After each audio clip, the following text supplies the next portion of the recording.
મિત્રો હવે જોઈએ ઉદાહરણ 2.4. આકૃતિમાં દર્શાવ્યા મુજબ ડી બાજુવાળા ચોરસ ABCD ના શિરોબિંદુઓ પર 4 વિદ્યુત ભારો ગોઠવાયેલ છે. આ ગોઠવણી પ્રાપ્ત કરવા માટે જરૂરી કાર્ય શોધો.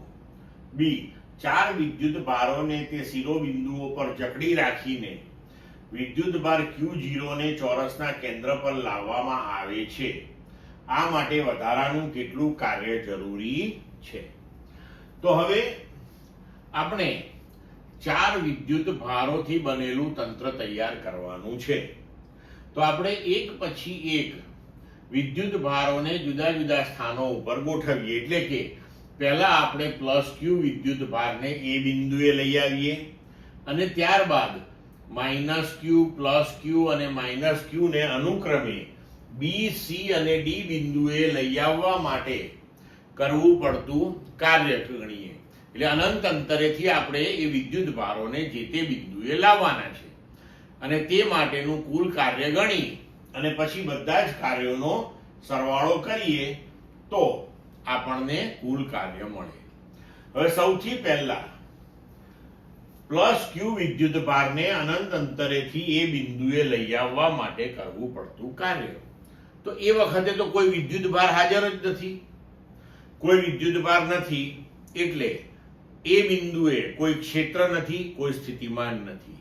તો તે માટે કરવું પડતું જરૂરી કાર્ય એ શૂન્ય થશે.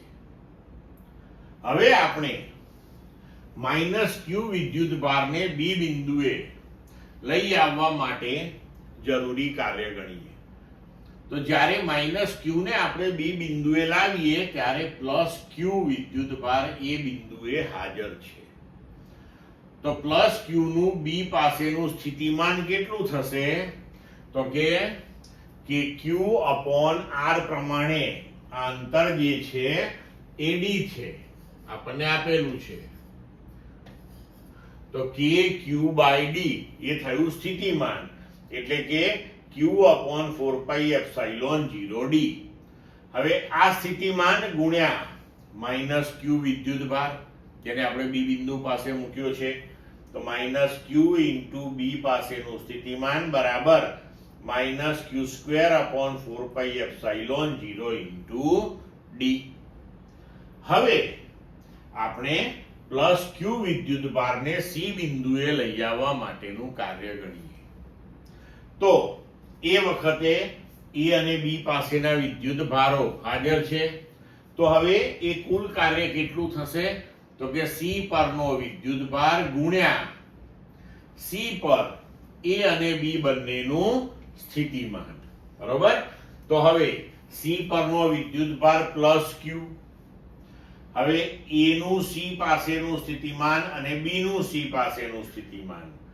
તો +Q * A નું સ્થિતિમાન 4πε0√2 D પ્લસ -Q નું C પાસેનું સ્થિતિમાન એટલે -Q/4πε0 B અને C વચ્ચેનું અંતર D. તો આપણે લખી શકીએ કે આ Q * Q, Q², આ Q * -Q એટલે -Q². હવે જો અહીં આપણે -Q² કોમન લીધું અને નીચે 4πε0D કોમન લીધું તો 1 - 1/√2. તો હવે ત્રણ ચાર્જ, ત્રણ વિદ્યુત ભાર +Q, -Q અને +Q ABC ઉપર ગોઠવાઈ ગયા.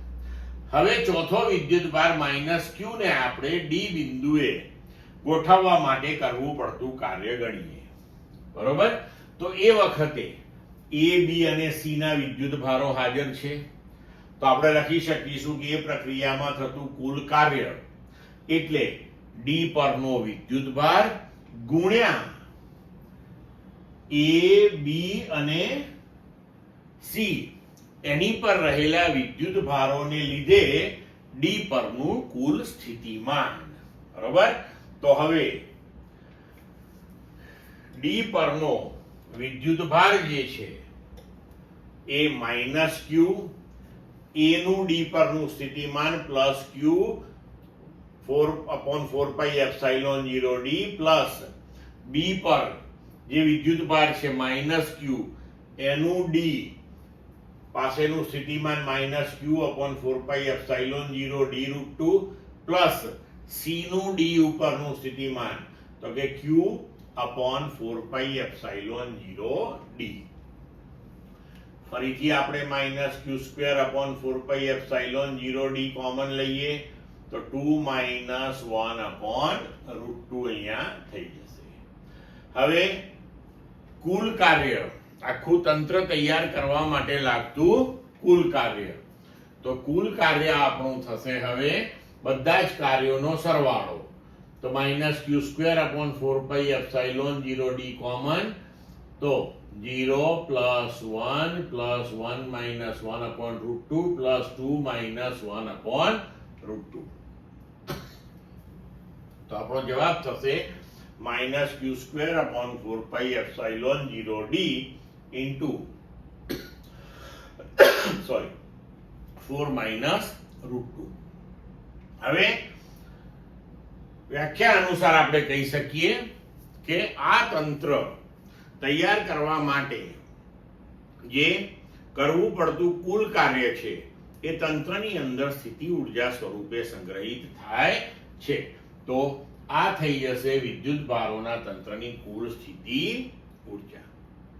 હવે બીજો પ્રશ્ન છે એમાં કે A B C D ઉપર +q -q +q ને -q હાજર હોય ત્યારે કોઈ વિદ્યુત ભાર Q0 ને આ ચોરસના કેન્દ્ર એટલે કે E બિંદુએ લાવવા માટે જરૂરી કાર્ય કેટલું? તો હવે E બિંદુએ કુલ સ્થિતિમાન કેટલું થશે? તો 2 ધન વિદ્યુત ભાર અને 2 ઋણ વિદ્યુત ભાર એ ચોરસના શિરોબિંદુઓ પર છે. એ દરેકથી ચોરસનું કેન્દ્ર એટલે કે મધ્ય બિંદુ સમાન અંતરે હશે. એટલે 2 વિદ્યુત સ્થિતિમાન આપણને ધન અને 2 ઋણ અને સમાન મૂલ્યના મળશે.